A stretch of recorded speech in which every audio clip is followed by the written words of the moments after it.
22, 23 years of age, a lot of similarities. And Alex Swallow, when you look at the tail of the tape, does anything in particular jump out at you? Well, at 138 pounds, John Meekins is the lightest he has been in 5 years, since 1984. As you see John there coming into the ring. That could mean a couple of things. One, it could mean that he lost the weight through increased conditioning, being a peak of condition, or that he has burned it off his nervous energy with the pressure of his biggest fight of his career. And I think we will not have to wait too long to find out the answer to that question, Dan. Well, one thing about the two fighters, they have extremely intelligent corners, and we had a chance to visit with both of their camps, get some strategy. Meldrick must be at his best defensively, because I don't underrate Meekins' punching power. He's a good puncher, and he throws those textbook combinations. For the first 4 rounds, I want Meldrick to move a lot, keep Meekins off balance, and be in a position still where he can punch from angles. I think that's going to be the key. I want to see John in the first round walk right to tail and jump right on him. Take all the heart. I want John to dictate the fight. I don't want Taylor to dictate the fight. If Taylor dictates the fight, we lose the fight. If John dictates the fight, we win the fight. Meldrick has got to use his jab effectively. He's got to keep going up and down. He's not going to back up. He's not going to run from Meekins. He's just going to put him in a zone where he can start hitting him from angles. And once he starts getting that kind of a rhythm going against Meekins, then I think he can get his combinations off better. For the first 3 or 4 rounds, I want to see John stay to the body. And after that, I want to see him switch up. Once Taylor started getting hit a couple shots with left hooks to the body by John Meekins, his hand speed won't be there anymore. There is junior welterweight champion Meldrick Taylor making his way into the ring. So the start of this fight is right around the corner. We'll return to Atlantic City in just a moment.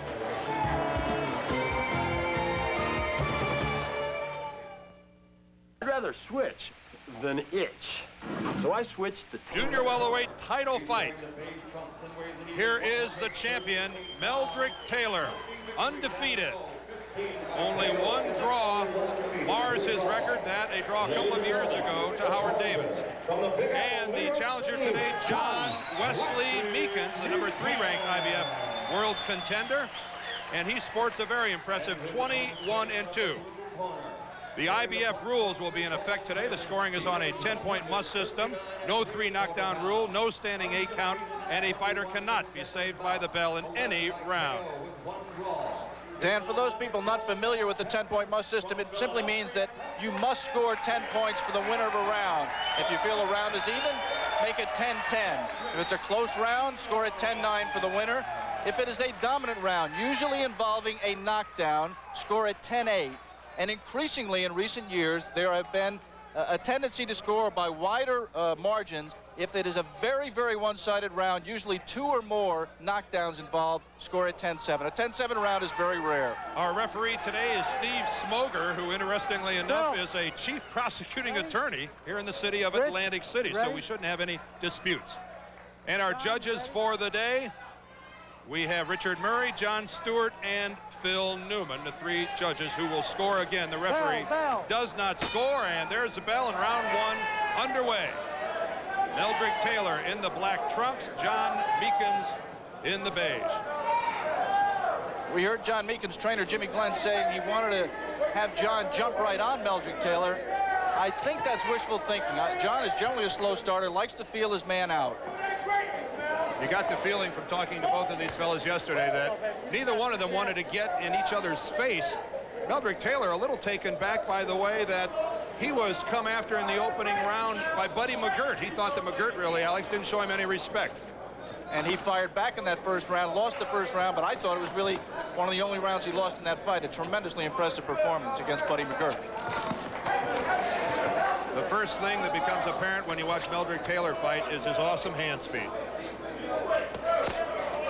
John Meekins has good hand speed, too. I don't think it matches Meldrick Taylor's, but he has, instead of the extra speed that Meldrick has, John has a little bit extra power. Power is only good if you can land it, and that's going to be John Meekins' big challenge. Oh, and a left from Meldrick Taylor clearly lands on the chin of John Meekins. Didn't appear to do a great deal of damage, but definitely scored.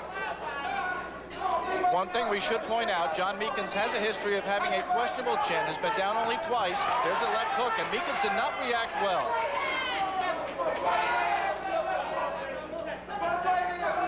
ABC's Wide World of Sports will continue after this word from your local station. At the end of this round, we're going to have a station break. So stay with us, but local affiliates, you'll get a station break at the end of this round. There was John Meekins shooting his jab.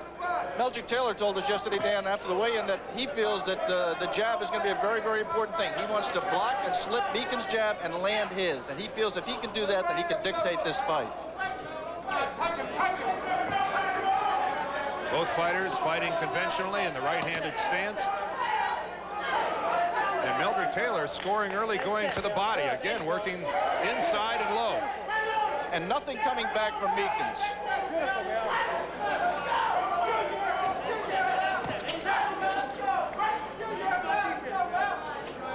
Meekins looking tentative in the way he approaches Meldrick Taylor. Not being aggressive at all here in round number one. And I think back to what his trainer said, that if Meldrick Taylor dictates the pace of this fight, we're in trouble. And so far, Alex, you'd have to say Taylor has been dictating the pace. Absolutely, but this is still a first round, and it could be just a feeling. John just wants to get the feel of what a world championship fight feels like. ABC's Wide World of Sports will continue after this word from your local station. Second round just underway here in Atlantic City. Dan Deerdorf and Alex Wallow alongside, and Meldrick Taylor, by our scorecards here, won the first round. And John Meekins still not able to solve Meldrick Taylor, looking tentative. It does look tight, and he came out after the bell for round two and tried to land some jabs, and that's the best way to get him in the flow of the fight. Good combination there from Meekins. Let everything flow off of the jab. Land with the jab and then let his hands go. Good effective combination to the body that time by Meldrick Taylor. Then he tried to come up top with the opening created by that body work. That's intelligent fighting, and Meldrick Taylor is increasingly capable of thinking in the ring.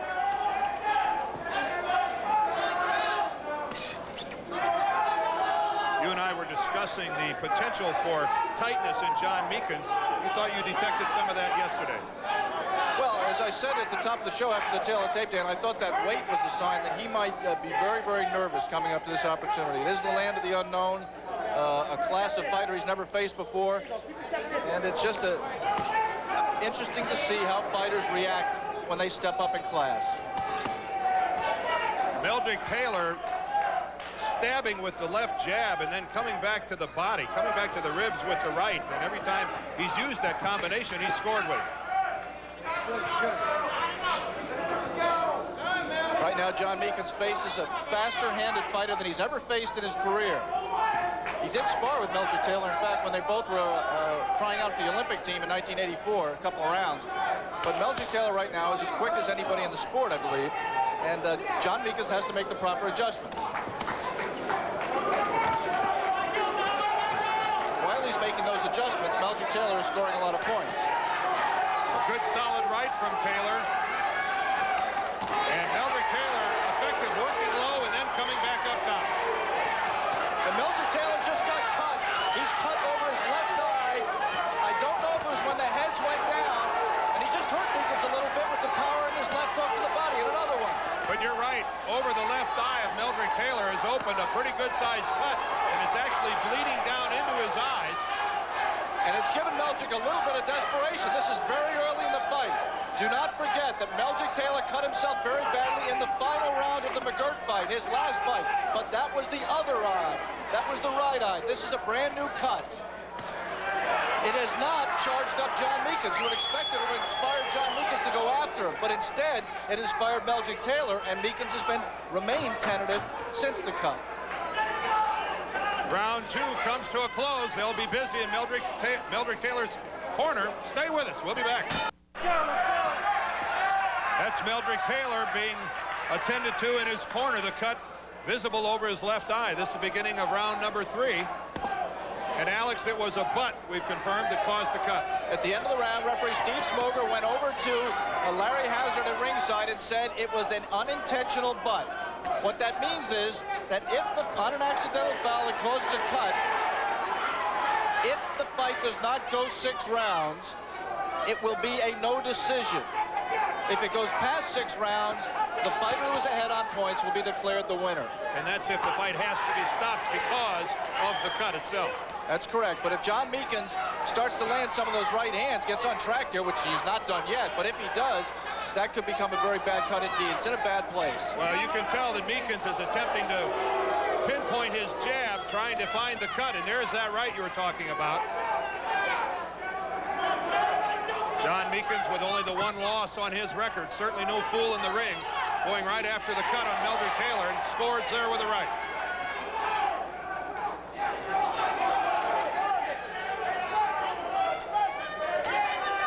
Clearly, after the cut, it sparked Meldrick Taylor. I guess we'll have to keep an eye on him, Alex, and see if somehow the cut bothers him. It's not in a good spot. It's in a position where it can easily bleed right down into the eye and impair his vision. And you might notice that John Meekins has made a very subtle body turn. He's a little bit more sideways to Meldrick Taylor right now. He just shook his head. He just missed two hard punches and didn't appear to be too fazed by it. But he's turned his body a little bit more sideways, trying to load up that right hand to drill that eye. Certainly. Go ahead, Alex. Doing a smart thing there, starting off with the jab. He did not. And there Meldrick complained again about intentional butting by John Meekins. The referee Smoja did not agree with Meldrick. Clearly a much more aggressive John Meekins than we saw in either one of the first 2 rounds. But still being very patient, I think controlled. He is throwing more punches, Dan, but he's not going wild. This title fight is scheduled for 12 rounds. So certainly a long way to go. We should point out also that John Meekins has a swelling under his right eye. Take a look if you can, the right eye of John Meekins. It's swelling. He's got a knot under there that could result in a closing later. Good body punching again by Meldrick Taylor. Oh, and a solid right hand from Meldrick Taylor. And both fighters dispensing with a great deal of movement and slugging it out here in the closing seconds of round 3.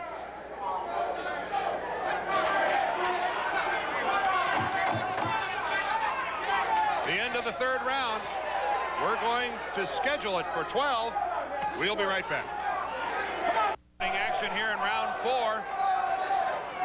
John Meekins, Meldrick Taylor for the IBF Junior Welterweight title. Title held by Meldrick Taylor in the black trunks. Good combination from Taylor. Sends Meekins backwards. Ace Morata worked overtime in Meldrick Taylor's corner to close up that cut. Even the best cut man in the business can't keep a cut closed if the fighter doesn't cooperate. Meldrick has to make Meekins miss. He can't take too many heavy hands in that punch. And a solid right from Taylor, who's scoring here early in the 4th round. Meldrick has shown a real professional attitude. We talked about his poise at the top of the show. He has really kept his poise here with this cut and continued to dominate the fight as he did in the time in this fight before the cut. If you didn't know he was cut, Dan, I'm not sure you'd notice that much of a different style. One of the things you and I talked about that we wanted to watch on Meldrick Taylor was how he finished his exchanges, and what a left hook. Staggers John Meekins, and you could see his legs flex, Alex, when that landed. If you did it once, do it again, and Meldrick just landed another one and a jab behind it. John Meekins has to let his hands go more. He just has to get off better. He can't wait for Meldrick to initiate the action. And another left scores, and Taylor finding effectiveness, working low to the body and then going up high. Again, Meldrick, much the busier fighter. In order to be this busy, Meldrick Taylor has to be in tremendous condition. That cut is open again. Cut is bleeding more now than it did any time in the 3rd round. But I guess the good news for Meldrick Taylor, Alex, is that it doesn't appear to be swelling a great deal. That's right, and it just doesn't appear to be bothering him. Low right hand to the body by John Meekins there. These are good, hard exchanges here, Dan. Both men, right hand by Meekins. For the first time, he landed the right. Wasn't on the eye, was on the jaw, but a good, solid punch. And now Meekins is trying to back Taylor up, using his jab to come in.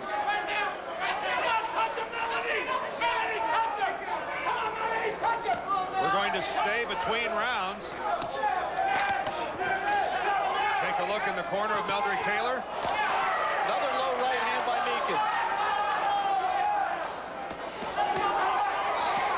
Closing seconds of the 4th round, and these two are going at it.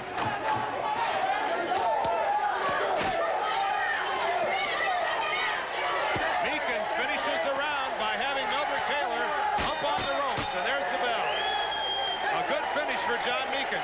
John Meekins landed a number of right hands low. Meldrick Taylor had landed some punches low himself in earlier rounds.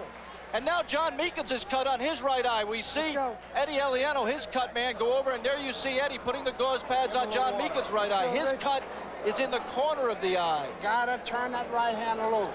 Okay. Gotta turn it loose. You gotta use that jab. Gotta shoot that right hand over here. You understand that? Put your head back, John. Put your head up. Put your head back, John. Let's switch back to Meldrick Taylor's corner. Sure. All right. No. 5th. You got to start punching, okay? Okay. Win these here rounds now, understand? Because that was an accident on the butt. Okay. Okay, baby? Throw the fast combinations. He's cut up Come on on. both sides. He's busted up. Let's go. The voice you hear talking to Meldrick Taylor, that of his manager, Lou Duva. That cut on John Meekins' eye is a cut he first sustained in 1987 against a fighter named Howard Stewart. It's exactly in the same place on his right eye. We're underway in the 5th round. We're scheduled for 12 here in Atlantic City. It's become a battle of cutmen as well as a battle of fighters here.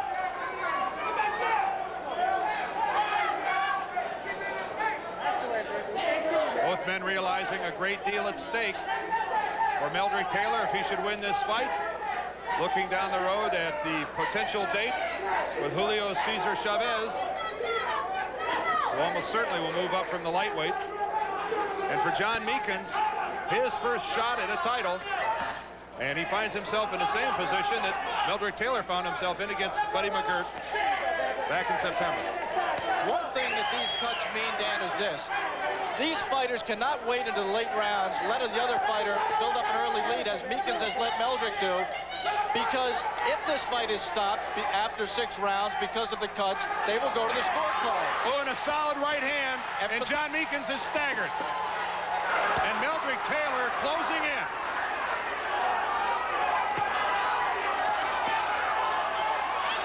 John Meekins not attempting to get himself off the ropes. And Meldrick bobbed under those three punches. John tried to, there's the right hand off the ropes, but Meldrick got down low and under the Meekins responses. And the punches of Meldrick Taylor, at least from our vantage point, appear to be landing with a lot more velocity, a lot more force behind them, but John Meekins survives, gets off the ropes.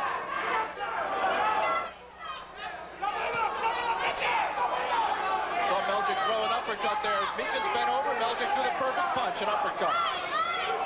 Now there's Meldrick bending over. Meekins has a beautiful uppercut, but he chose not to use it, or didn't think to use it. With a couple solid left jabs by Meekins. Oh, and a good right by Meldrick Taylor.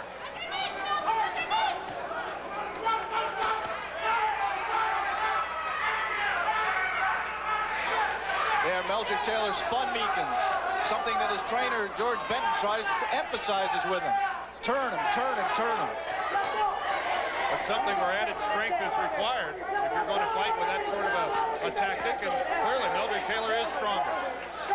Well, I'm not sure he's a stronger puncher, Dan, but he's getting off his punches better here. He's landing them, which is the most important thing. I think Meekins has slightly superior power. He's just not landing enough.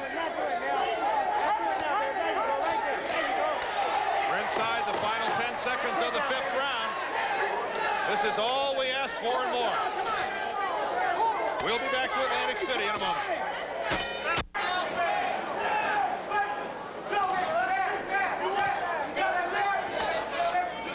The 6th round underway.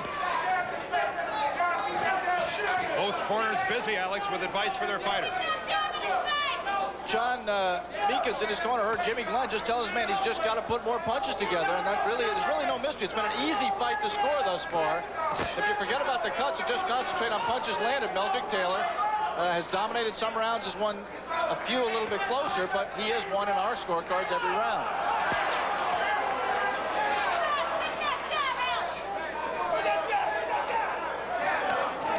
Meldrick Taylor very impressive with his ability to throw combinations. Starting with the jab, then able to work low to the body, coming back up, back down. The bobbing and the weaving, just like that, staying low, confusing John Meekins. And hurting him right there with a body punch. Not hurting him so much that he'd knock him down, but taking something out of him and making him back off. Oh, and a solid right and a good counter punch back from John Meekins. That left scored. You saw Meldrick Taylor's jab. He just, as Meekins was trying to come in to follow up the punch he landed, he just had two lefts right in his face. On the inside here, John Meekins should be trying to step back a little bit and get a little room for that uppercut. He's just laying on Meldrick. Instead, it was Taylor that backed out and opened up an exchange.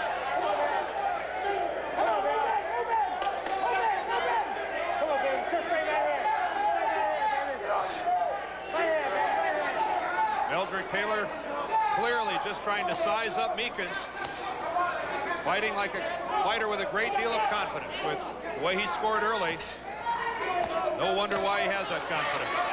See, that little jab there from Meekins made Meldrick mockingly shake a little bit, but that's the talent we were talking about at the top of the show about John Meekins. That's a hard, stinging jab. It's just a natural jab. It wasn't taught to John. He had that jab the day he walked in the gym.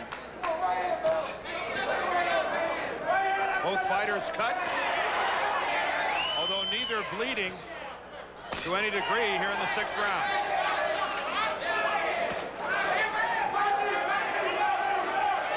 John Meekins' left jab is finding a home.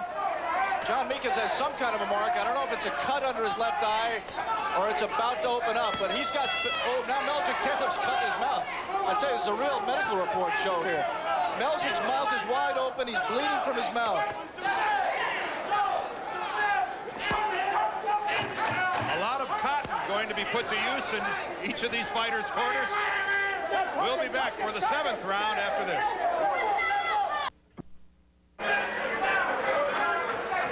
Seventh round has started. 6th round completed. All in favor of Meldrick Taylor. It has been his fight thus far, Alex. All in favor on our scorecards, Dan. Right. We're unanimous over here, even if the 3 judges aren't around the ring. We said in the first round that John Meekins was a slow starter. Ooh, tremendous 1-2 combination by Meldrick Taylor. There aren't many fighters in the world today who can land 2 punches that quick. We said at the top of the show that John Meekins is a slow starter. He could afford to do that against lesser opponents because he had the power to get him out of trouble. He can't do that against Meldrick Taylor. He has to get in this fight right now. And right now, Meldrick Taylor, 10 or 15 punches in a row without any sort of a counter from John Meekins. He's put John Meekins right in a shell. This is something that Mike Tyson does to his opponents in the heavyweight division with power. Right now, it's something that Meldrick Taylor can do in the lighter division, 140-pound division in this case, with speed and combinations. Meekins is just totally consumed with defense. He has no offense at all. Meldrick Taylor displaying the patience that he talked to us yesterday about. He's very willing to let this go 12. He's not necessarily a fighter who looks for a knockout. And the way he's patiently working the body of John Meekins, an illustration of that. And as John Meekins comes around here, take a look at his right eye. It is about to close. It has become a slit from that jab and the hooks of Meldrick Taylor. And John is about to lose vision on his right side. We'd like to alert our local stations that at the conclusion of this round, we're going to be taking a station break.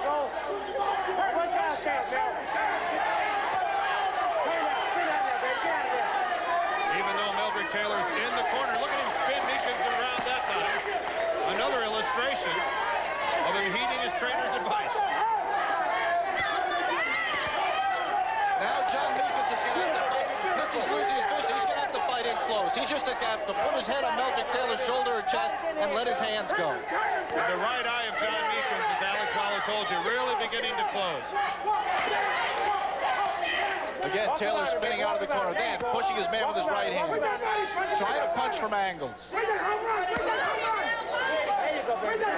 Getting down low and making Meekins miss badly.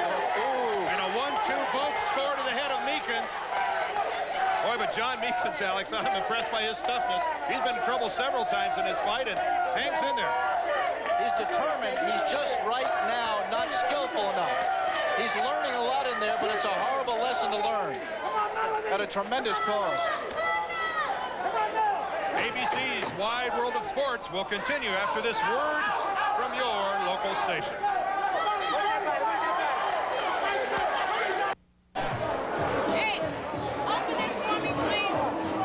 Well, as you can tell by the confusion in the ring, in between rounds, the doctor came in, examined John Meekins, and decided that this fight could go no farther, Alex.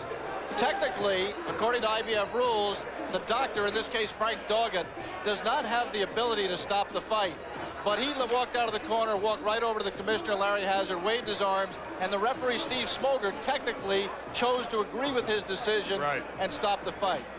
But the doctor, upon his examination, as you said, went right to Smoger and said, hey, I don't think this should go on, and Smoger agrees, and that's the end of it.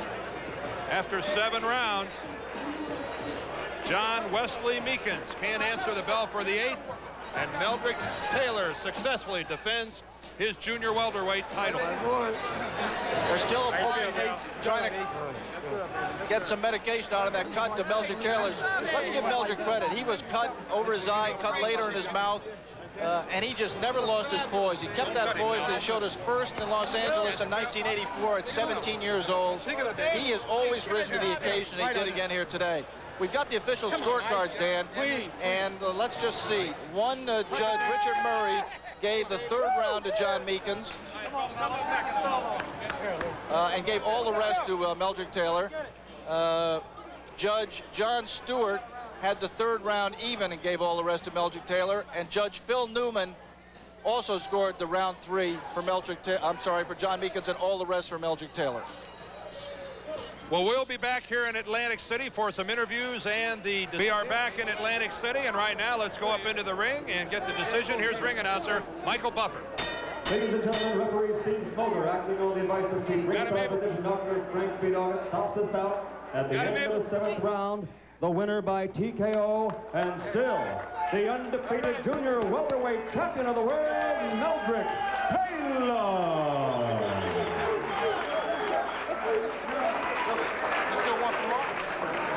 A hug from Lou Duva. Meldrick Taylor celebrates his title defense, and right now he's up in the ring with Alex Wallow. Alex, go ahead. Meldrick, congratulations to you. Thanks, Alex. Lou, let us get in here with the camera right here. Thank you. You got cut very, very early. Did it bother you? I felt something cold going down my head, but I didn't care. It wasn't nothing to stop me from defending my title. I thought it was sweat.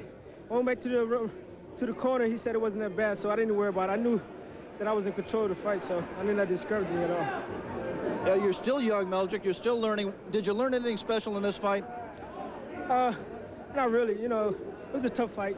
I'm not taking nothing away from John Meekins. He's a tough fighter. He's a strong puncher. Caught me some good shots, but I weathered the storm, and I just came right back. And it was a tough fight. It wasn't easy for me. You said coming in you were going to use your jab and your movement to keep him off balance, and that really nullified his power. Yes, it did. I figured if I establish my jab early, and give him different movements, and circle to the right with the jab, I can keep him off balance, and I can do a lot of counter punches, and it worked to my advantage.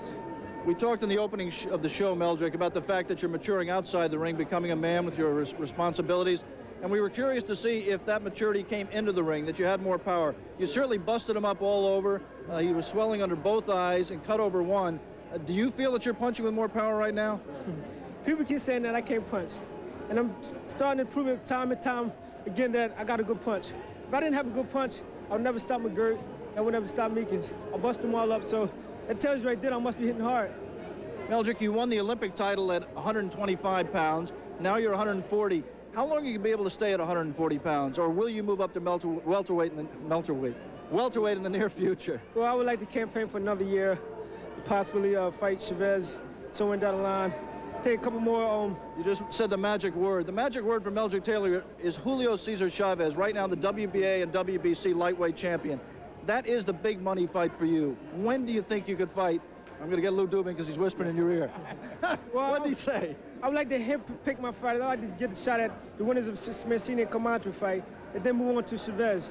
I think both of them fights would be a lot of prestige for me, and they're supposed to be the best.